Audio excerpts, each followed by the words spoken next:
recently on a local radio station, they talked about how this time of year there are a lot of goodbyes. People are bringing their kids off to college for the first time. They're in the Jewish community for sure. People are sending their kids off to Israel. And the radio station, the reporter said, don't cry when you say goodbye. They were saying it in a way of, listen, you're going to embarrass your kids. You bring them to college and then you're crying and the kid thinks their parents are so lame and it's only upsetting them. They're saying wait till you're in the car to cry. Well, I'm here to say you should not cry when you say goodbye. You should celebrate. Not that you're happy that your kids are leaving. Obviously you're going to miss them. We miss our kids like crazy.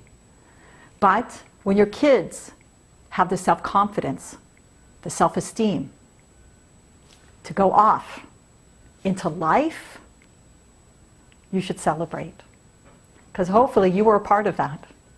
That you're giving and you're giving and you're giving and you're giving to your children, and you're trying to build them up and you're trying to give them a foundation of values and skills so that they can leave you. If they're afraid to leave the home, if they're afraid to leave the nest, something went wrong. You perhaps didn't give them those skills. Now there are rare circumstances, obviously, if a child is tremendously challenged, that they must stay home with you. But most of our kids, we want to get them out of the nest. Sometimes we have to kick them out of the nest, and they think they're not ready. But hopefully they are, because of what you've poured into them all these years. When your kids are at home, you're preparing them, you're building them. And the culmination of that is when they leave. So when you are at the airport, or you are dropping them off in their college dorm room for the very first time, don't cry when you say goodbye. Be happy. Celebrate. Something went right that they're ready to leave. Something went right that they're ready to make choices and decisions without you.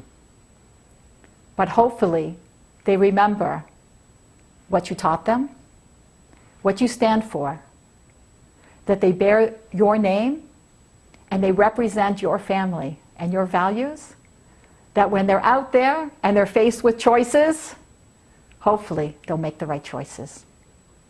If your kids are leaving, you made the right choice.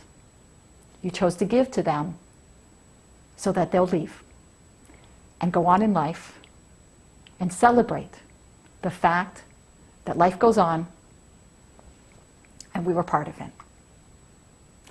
I'm Lori, Almost Live.